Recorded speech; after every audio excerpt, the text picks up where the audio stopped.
You're listening to BioTalk with Rich Bendis, the only podcast focused on the biohealth capital region. Each episode, we'll talk to leaders in the industry to break down the biggest topics happening today in biohealth.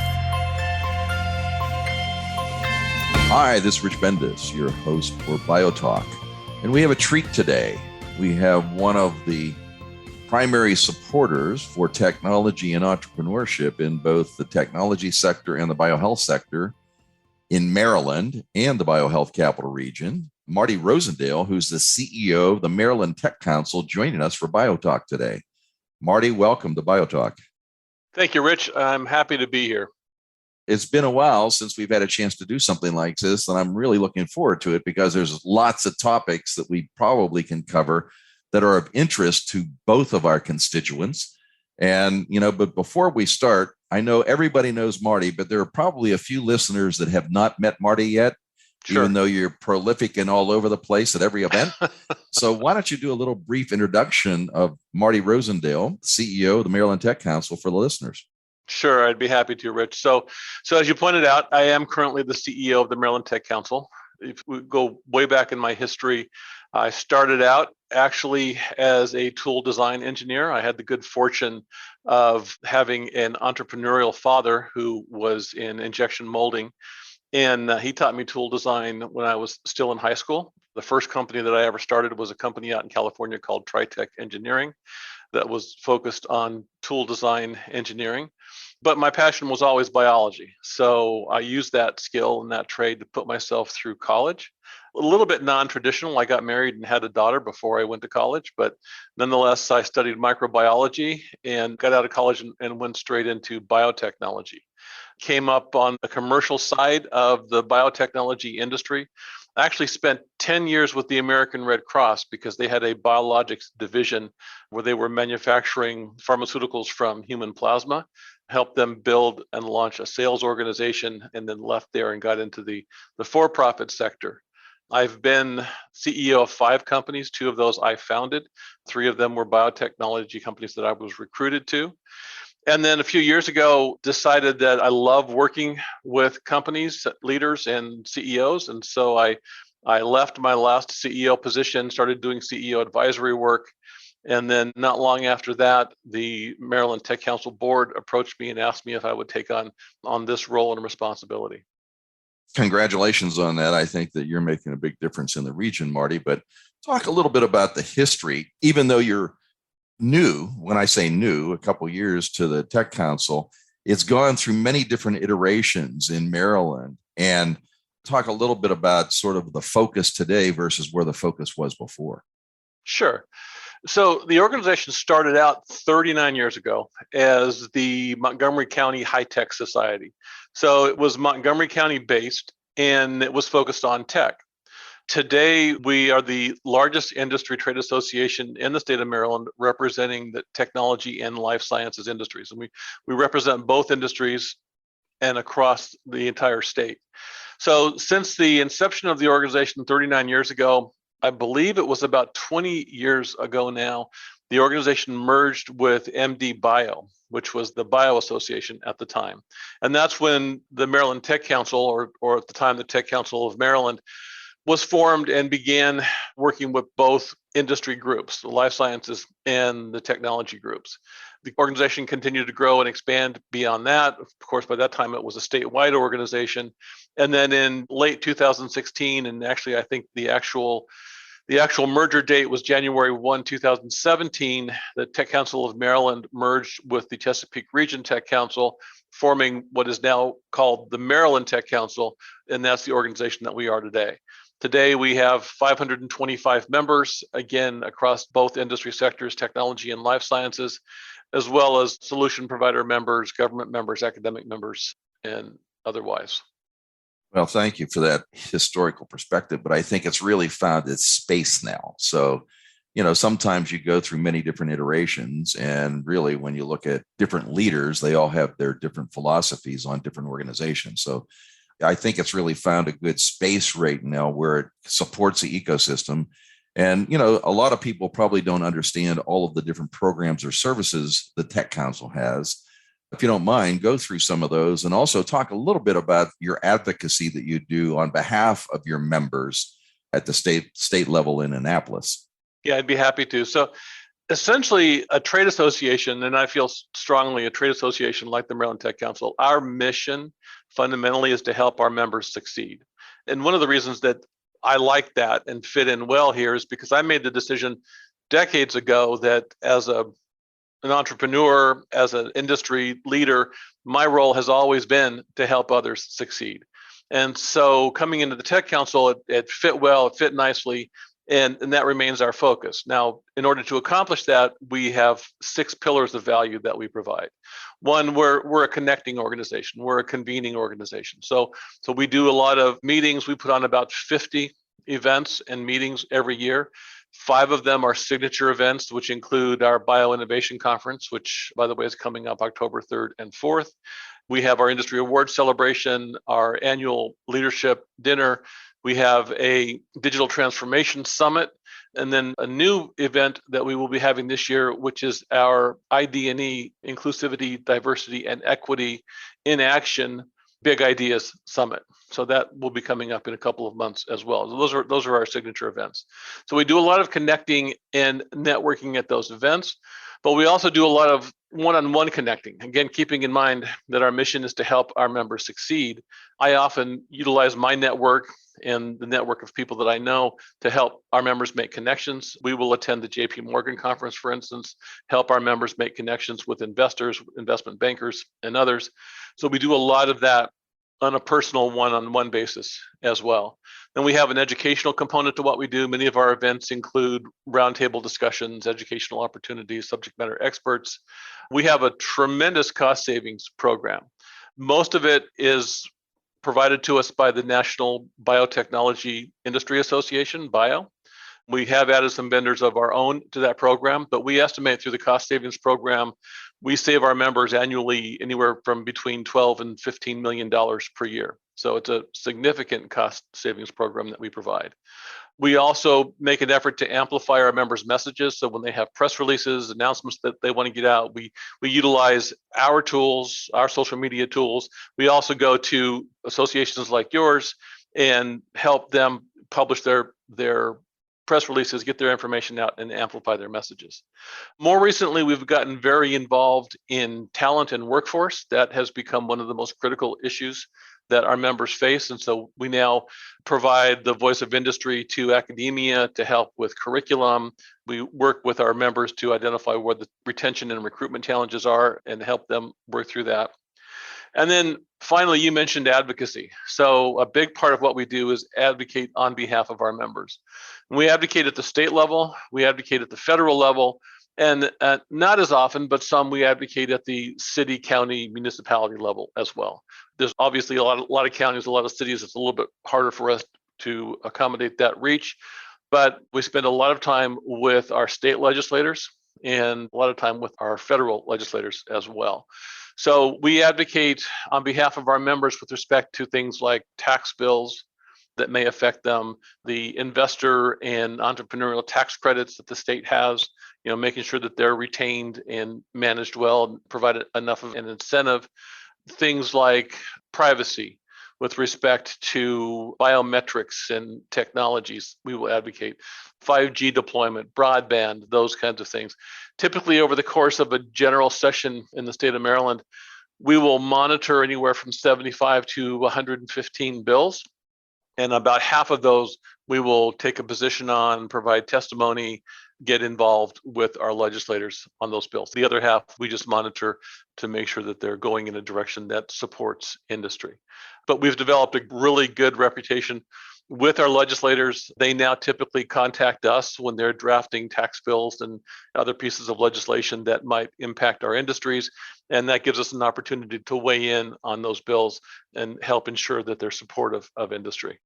Congratulations. There's been growth in the programs and services to where you're actually a full service trade association right now.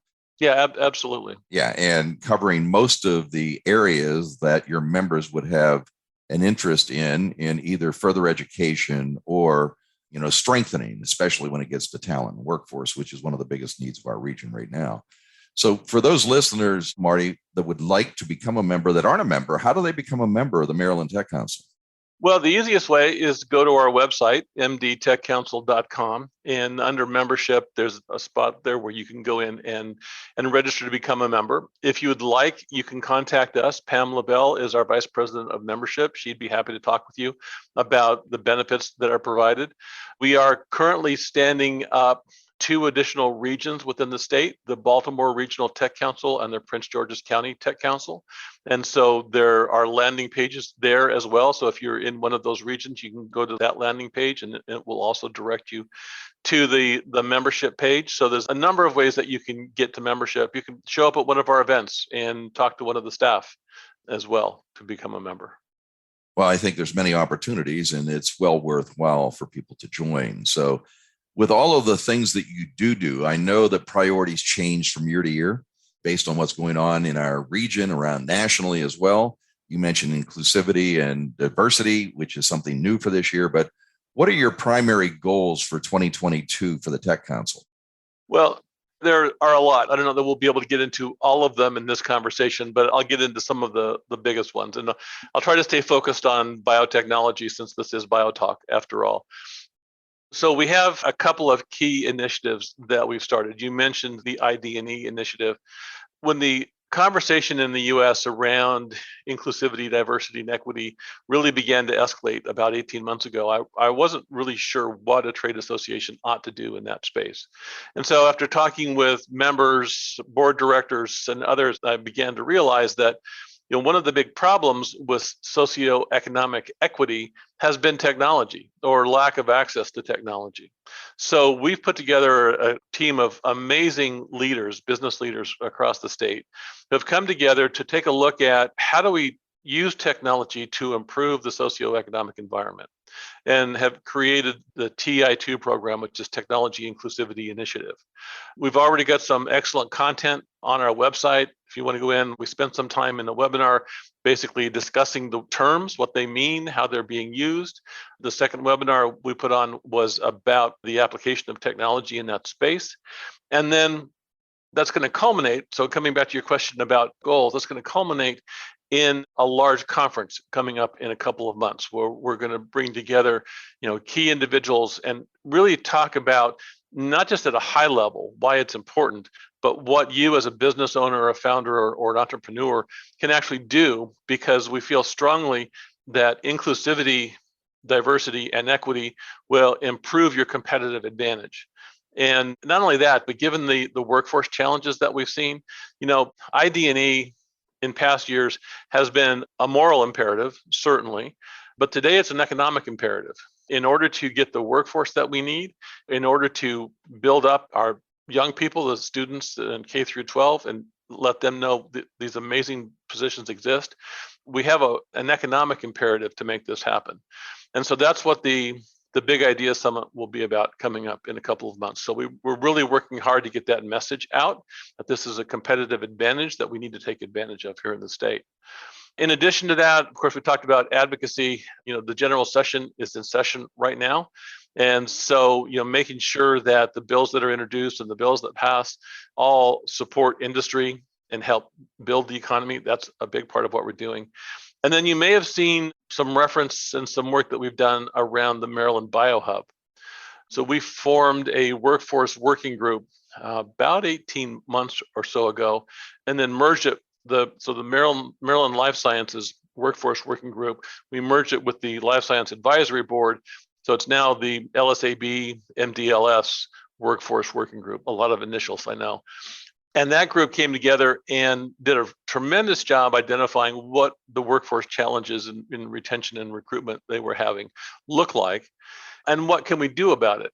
And then we went out and, we've always kept an eye on other programs and other industry clusters like the BTech program in North Carolina, the programs that are taking place, the Jefferson Institute in Pennsylvania, programs in Massachusetts. And one of the things that we lack here in Maryland is this focus on the industry and an organization like what we're calling the BioHub that can focus on workforce development, it can focus on leadership team development, it can focus on access to capital, can focus on a number of things, again, intended to support our mission, which is to help our members succeed. So that BioHub, we've been fortunate. We have a very strong relationship with Senator Van Hollen. He has put some congressionally directed spending in the financial services appropriations bill. So assuming that our federal legislators can come together across the aisle and pass a budget, we'll have some funding that will come from that. And then we've got a number of grant requests and other things out there that will help fund it.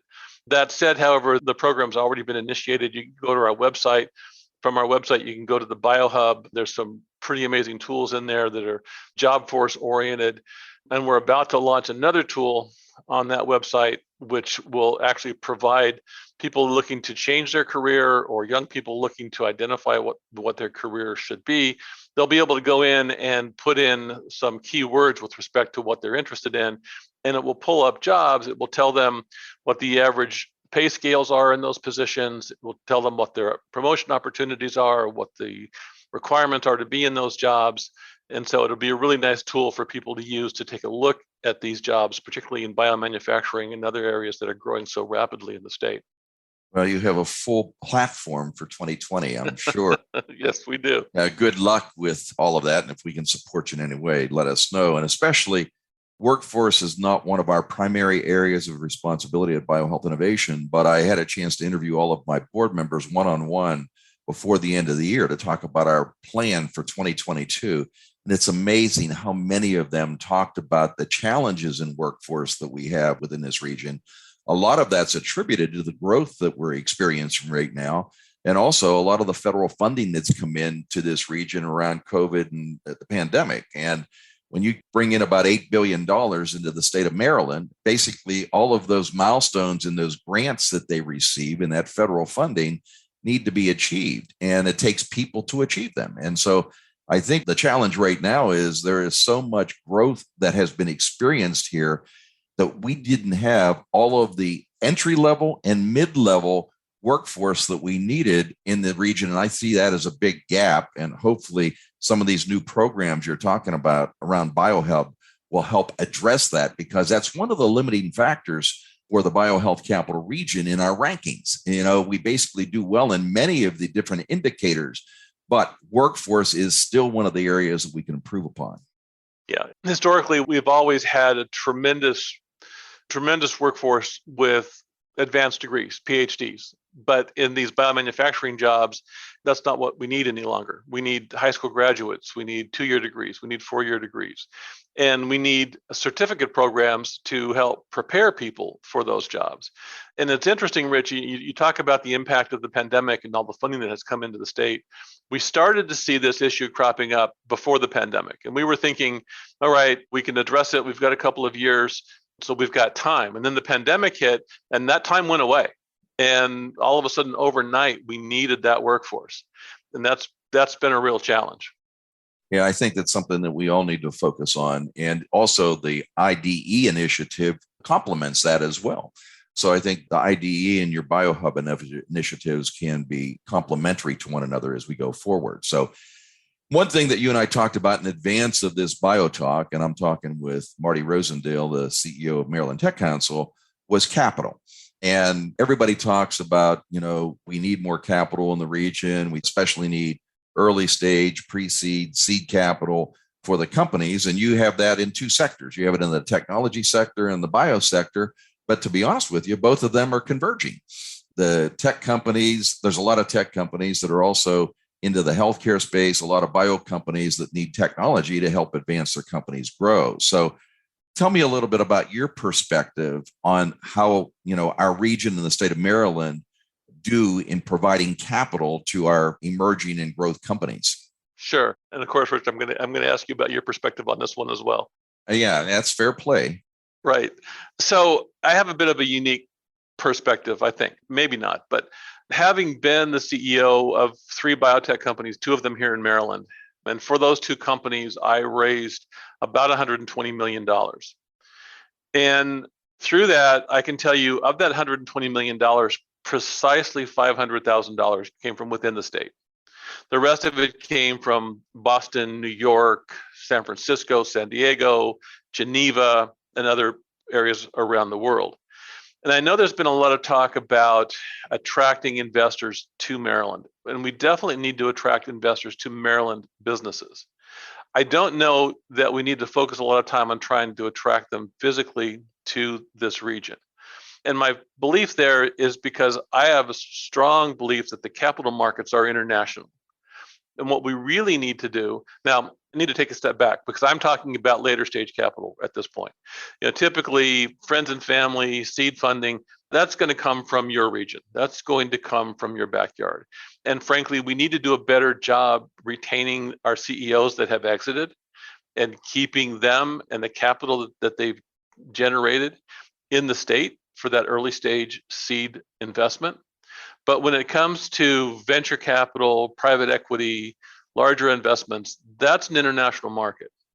And we need to focus significant time and attention on helping our leadership teams, our business leadership teams, understand that it's a market, understand how to access that market, how to sell themselves and their companies within that market in order to bring that capital to them and therefore to the state. So my focus and our focus at the Tech Council is more on that aspect. We've developed our venture mentoring service. Through that program, we now have about 150 trained executive mentors, all have high-level, C-level backgrounds. The ventures in that program since inception have raised somewhere around $125 million. Now, we're not broker-dealers. We can't promote them in the capital market, but we can help them prepare for the capital markets. We can help them get their capital stack in order. We can help them understand what needs to go in the data room for due diligence and help them with all those pieces. And we do. And that's where I believe we need to spend a lot of time and focus. Yeah. So you're going to ask me my perspective, which I'm sure was next, Marty. And, we share similar philosophies, I think, but our focus tends to be earlier stage rather than later stage.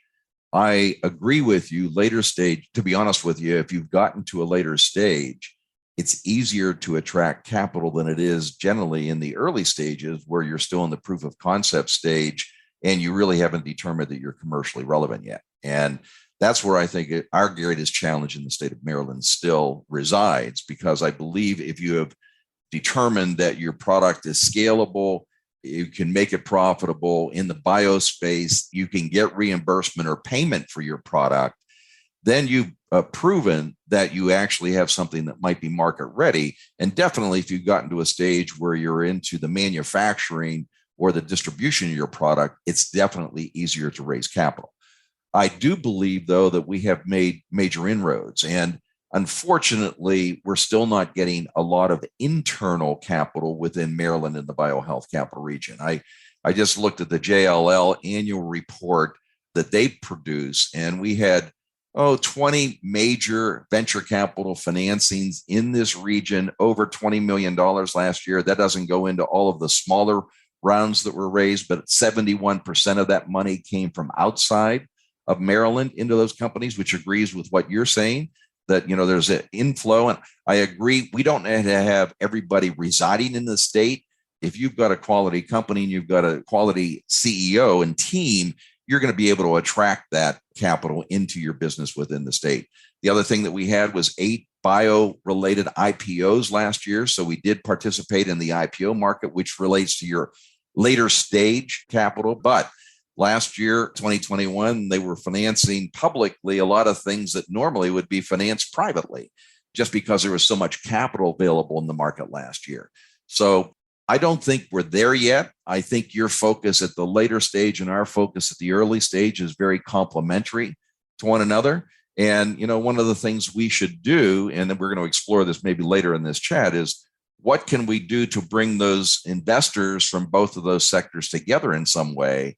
Because the early stage companies ultimately want to strive to become a later stage company, but sometimes there's that long bridge or canyon that you have to get across to get to that stage. So, and I don't think our perspectives differ dramatically It's just where the focus of our organizations are. And the other thing I would say is non-dilutive funding. And I know, the Tech Council has a SBA grant or a FAST grant to help people a little bit with some SBIRs. No? Okay. No, I thought you we did. don't.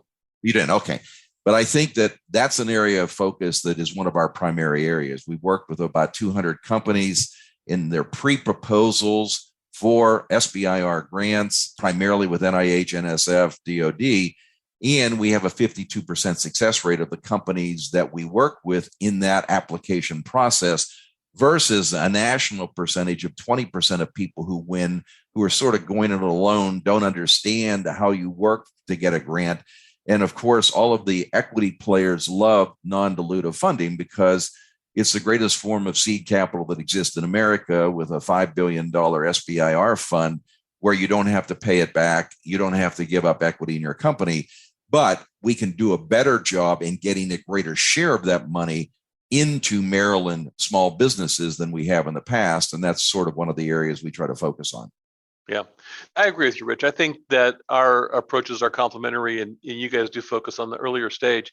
But I want to come back to accessing those larger sums of money. In the biotech space, seed capital and early stage capital doesn't get you very far. It gets you probably to proof of concept.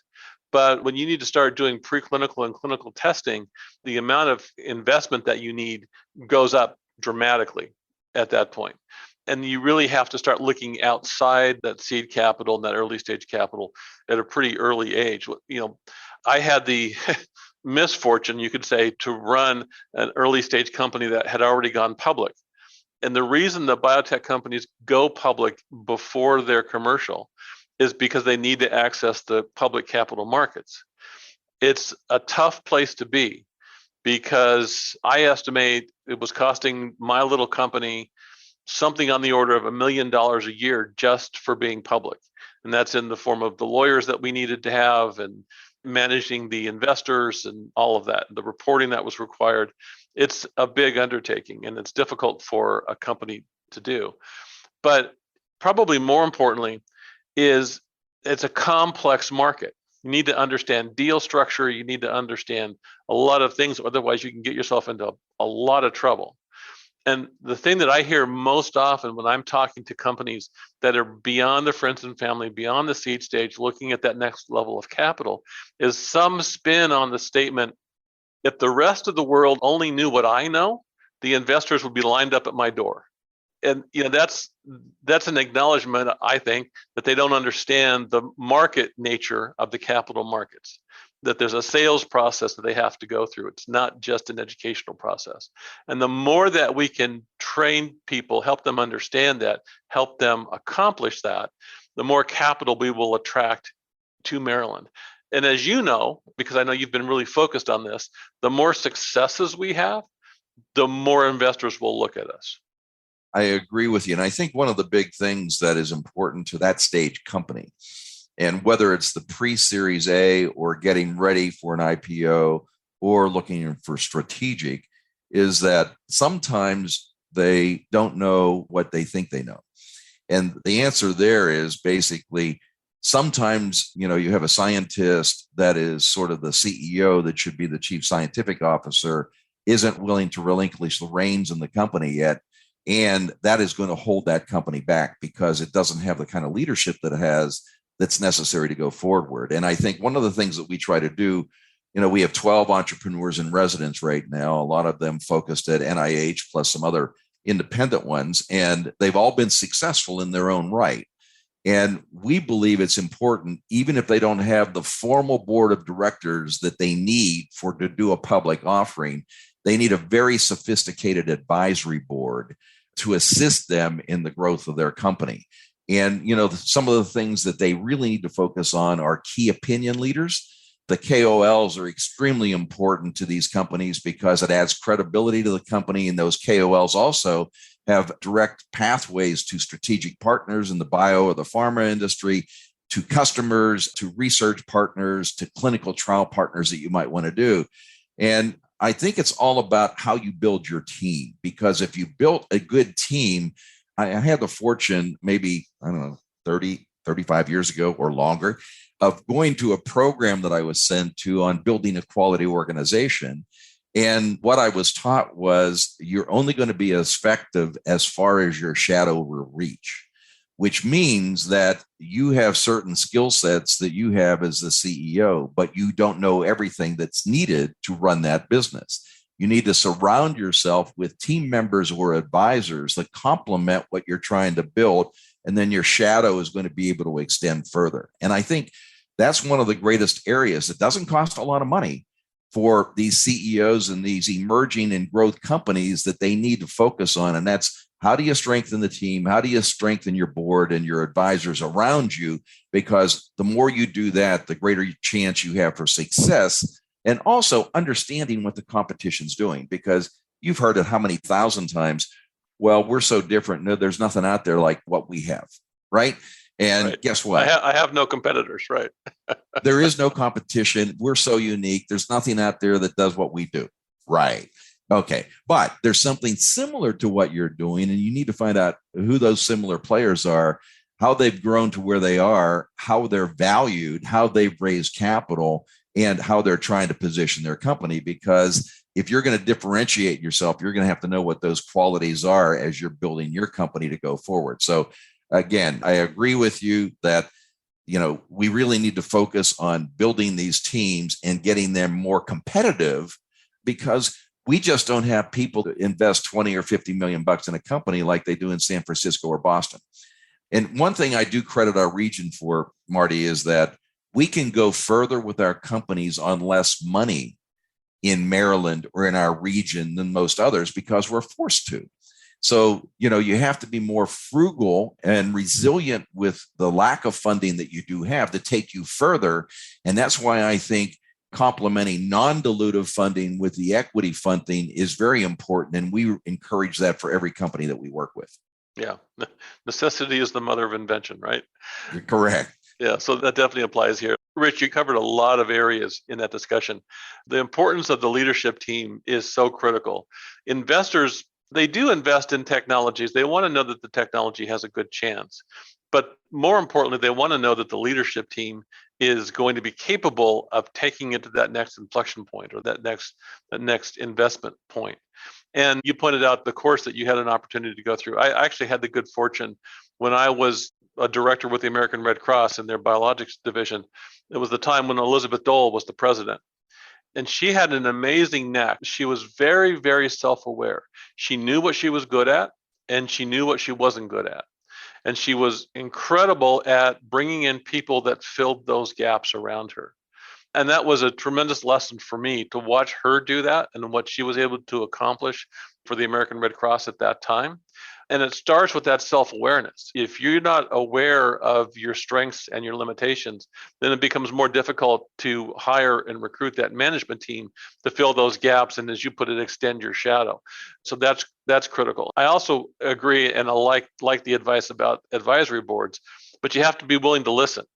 You can hire an advisory board, and I've seen this where founders have gone out and they've hired an advisory board, but it's intended to be just something to look good to investors. They aren't really listening to them. They just wanted to have some big names, some recognized faces on their website. You need to be willing to listen to that advisory board as well. So I think, all of these pieces are important. One of the things that we were able to do 2 years ago, I think it was, Delegate Chi had introduced a bill the prior year to provide technical assistance for SBIR grants. And I sat down and had a conversation with Delegate Chi around, why don't you extend that to provide technical support for accessing the capital markets? And we were able to get that bill passed, I believe it was 2 sessions ago, the first pandemic session that we had. So we're making progress. And, as you point out, we've got a long ways to go. The other aspect, in order to keep that seed funding in Maryland, we've got to do a better job keeping our CEOs here. When one of our company founders and entrepreneurs, when they exit a company, if they go to a wealth advisor before the exit, the very first advice that they get from that wealth advisor is to leave the state just before you sell because of the tax implications. And we've got to get better at retaining that talent and retaining that investment capital for those early stage companies. Yeah, I think that's one of the things that's helped spur Boston, San Francisco, and San Diego is the serial entrepreneurs that stay and then reinvest and do additional new companies. We're starting to see more of that now. We started with Human Genome Sciences and MedImmune, and we're starting to see a lot of those executives that used to be with both of those companies that are involved as CEOs or in senior management positions with other companies. But I want to revert to one other thing that you said, Marty, about Elizabeth Dole. Of course, I have a home in Kansas, and the Midwest turns out some pretty good leaders. And one of the ones I had a chance to work with was Ewing Marion Kaufman at Marion Laboratories. And he had a philosophy, which was fantastic. And it's those who produce should share in the rewards, which meant that everybody who joined that company got stock options on day one, the same day they joined. No matter whether you were a janitor or where you're a senior vice president, you got stock options and felt like you were part of that company when you joined. And I think that's another thing that we can do a better job of. A lot of these first-time entrepreneurs don't know what you need to have from incentive plans to incentivize your key management teams or those people on your boards or advisors around you. And the more that everybody feels they're working for the same goals and objectives and that they will be rewarded if they're successful, the better chance that team's going to be successful. So I think maybe there's a course that needs to be done on how to compensation around early stage bio companies and how you deal with, attracting and retaining quality talent on the team, advisors, or board of directors. And that's something that maybe we could work on together. I think that's a good idea. And I would extend that a little bit, Rich. I think it is important to help the leadership teams and the CEOs and founders understand how to do that, because it isn't always easy. And you have to keep in mind that you are giving a piece of your company when you provide that equity to an employee. So you need to keep that in mind and manage that. But the other side of that is, I think we need to help educate the employees and prospective employees on the value of that. Looking back on my own career, again, I studied microbiology. I didn't study finance. And I can tell you, I left money on the table in some of my early positions when I negotiated my compensation by not paying more attention to the possibility of equity. And I think that, there's two sides of that. If we help the employees and prospective employees understand that value, then they're going to be more inclined to stick with a company that's willing to give them that as a part of their compensation. And so there's an educational component to this on both ends that I think we should spend some time on. Love to do that. But I agree with you. There are a lot of people who are more focused on what their cash compensation is. And some of that is due to need to have, maintain a family lifestyle that they need to have. But the other thing that I love, and we'll get off of this topic in a second, is those people who want to go in and run early stage companies, but be compensated the same way they were at AstraZeneca or GlaxoSmithKline to go in and run that company. And guess what? Most of those companies don't have the money to do that, but yet that also says that person might not be as entrepreneurial as they think they are. Right. Yeah, exactly. So let's talk about the future a little bit here. Sure. When we look at our Maryland entrepreneurial ecosystem, and especially in the bio side, where do you think the major challenges are that we need to focus on to make us stronger within this region? I think to a great extent, Rich, we've already talked about those things. I mean, this is, the list includes, retaining our CEOs when they exit. So retaining those developed and experienced leaders to take on new companies, to advise young entrepreneurs, that's a key component. Retaining that investment capital when there are exits for the early stage seed investment. Those are initiatives. We need to focus, from our perspective as an advocacy industry trade association, we need to focus on getting the state more friendly towards these industries and helping us do the things that we need to do and know that we need to do in order to support the industry clusters. We've done tremendously here in Maryland. And by comparison to other life science industry clusters around the country, with very little state support. And so we need to do more to help our legislators understand how important it is, how tremendous it could be. And I think, we have developed our industry along a couple of specific lines: cell and gene therapy, vaccine development, immunotherapies, and have demonstrated through the pandemic how powerful our industry is and can be. I think it was 30%, more than 30% of the pandemic funding from the federal government came to Maryland companies because of that expertise and that focus on vaccine development. And in the early stage, we didn't have the diagnostic tests that we need. The way this industry here in Maryland rallied around that development, I think demonstrated some pretty amazing things. So we can take that experience now and publicize it. Take the stories, make them public, and get the state to become more supportive of the industry overall. And that'll help take us a long way as well. So there's a number of priorities that we need to focus on. Most of them we've already discussed on this podcast. One of the things I always do with BioTalk is give the guest an open mic. And I think you just had your open mic, Marty. So to talk about priorities in the future. So let's talk lastly before we close. Sometimes people look at BHI and MTC not knowing exactly the difference between the two organizations. And one is BHI is not a trade association. We can't do advocacy in the same way that the Tech Council can.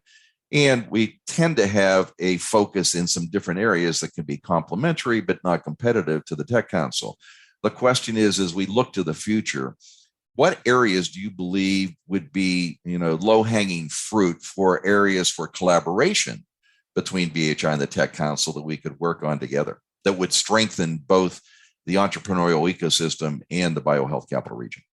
Sure. Well, I think you mentioned one just a few minutes ago, and that is for us to come together at the educational process of the young leadership teams, the young entrepreneurs and company founders, and help them understand the markets they're addressing, as well as the employees. Now, I realize that BHI is not a workforce development organization, but there is a role to help those young employees and prospects understand what the life sciences market has to offer and how to access it. So, I think there's an opportunity for us to work together on that. And I agree with you. I mean, our missions are similar, but don't overlap, other than a couple of places. We're focused on helping our members succeed. And our approach to early stage life science companies is that we offer a lot of things that would benefit them. But frankly, the really early stage companies need everything that we can offer them, everything that we can bring to them. But they shouldn't be spending money on a trade association like ours. So what we've done is in the area of incubators and accelerators. If a company is early stage, they're in an incubator and accelerator. That incubator and accelerator, which most all of them are members of the Tech Council, if that incubator is a member, then all of the portfolio companies in that incubator are complementary members of the Tech Council and can access all the benefits as a member. And so we're doing a lot in order to support that early stage. And I think you're doing a lot with your assistance with SBIR, STTR grants, and getting that non-dilutive funding. And so just co-promoting. When we get a member that calls us and says, "Hey, I've never applied for an SBIR grant, who can help me?" Right? Well, we send them to BHI. And so, just that co-promoting and letting the industry players know what each of us are doing in the space. And then I think we have an interesting opportunity. You mentioned, kind of with a little smile on your face that I was new. I like to think that I'm still new, even though it's been a little over 3 years now. Probably should have stopped calling myself new to the role about 1.5 years ago. But nonetheless, my point is there's a lot of new leadership in associations throughout this region. We've got a new CEO at the Northern Virginia Tech Council. We've got Troy at TEDCO. We've got, a number of new leaders out there that frankly don't carry the baggage of the past. And there's an opportunity. That is a good thing. Yeah. And so there's an opportunity for more collaboration. And I think that together we ought to focus on that. And drawing, John Newby at Virginia Bio, he's as new as I am, so we can call him new as well. There's a lot of new leadership in the space that, because we don't share that historic baggage, we ought to be able to come together and collaborate more than we have before. Well, maybe that's something we could do, is to get some of the leaders together on a short little Zoom call, talk about what their priorities are and see where the overlap is and how we can work together more effectively than we have been. Because we have artificial boundaries, whether they be city, county, rivers, bridges, state lines, that really get in the way, and they shouldn't, especially if we're trying to serve our companies the best we can. So This has been a very good conversation, Marty. I think I've learned more about the Maryland Tech Council. I'm sure the listeners have as well, and something we should do on a more regular basis rather than once every 3 years. So, so I want to thank you for being on BioTalk, and we'll do a follow-up, and we have a couple action items which we can continue on in an additional discussion. And I thank you for appearing and hope it's been enjoyable for you. Thank you, Rich. I appreciate the invitation, and I have had fun. I always enjoy these conversations, so it's great. Well, thank you. Marty Rosendale, CEO of Maryland Tech Council. Tune in next time when we'll give an update on this discussion to see if we actually did anything we talked about. Very good. Thanks for listening to BioTalk with Rich Bendis.